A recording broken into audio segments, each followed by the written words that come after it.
ICC champions ట్రోఫీలో భాగంగా జరిగిన మ్యాచ్లో టీమిండియా 44 పరుగుల తేడాతో న్యూజిలాండ్ను ఓడించింది.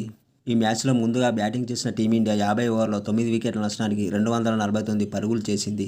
అనంతరం న్యూజిలాండ్ జట్టు 45.3 ఓవర్లలో 205 పరుగులకే ఆలౌట్ అయి ఓటమి పాలైంది. అయితే ఈ మ్యాచ్ అనంతరం తమ పరాజయం స్పందించిన మిచెల్ సాంట్నర్ ఈ విధంగా చెప్పుకొచ్చాడు. ఇది చాలా స్లో వికెట్. మిడిల్ ఓవర్లో టీమిండియా గేమ్ను బాగా కంట్రోల్ చేసింది. శ్రేయస్ అయ్యర్ అద్భుతంగా బ్యాటింగ్ చేశాడు.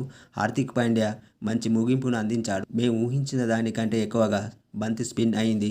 ఇక్కడ జరిగిన ఇతర గేమ్స్ కంటే కూడా ఎక్కువ టర్న్ అయింది. 4 స్పిన్నర్లు మా పతనాన్ని శాసించారు. పవర్ ప్లేలోనే వికెట్లు తీయడం ఈ మ్యాచ్కు మాకు దక్కిన సానుకూల అంశం. కేన్ విలియమ్సన్ అద్భుతంగా ఆడాడు. సౌత్ ఆఫ్రికా నాణ్యమైన జట్టు.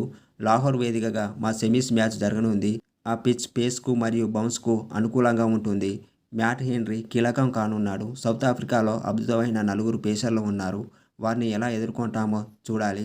సెమీస్ మ్యాచ్కు ఫ్రెష్ వికెట్ కేటాయిస్తారా లేక వాడిన పిచ్ ఉపయోగిస్తారా అనేది చూడాలి. పిచ్ కండిషన్ బట్టి మా టీమును ఎంచుకుంటాము అని మిచెల్ సాంట్నర్ మ్యాచ్ అనంతరం చెప్పుకొచ్చాడు.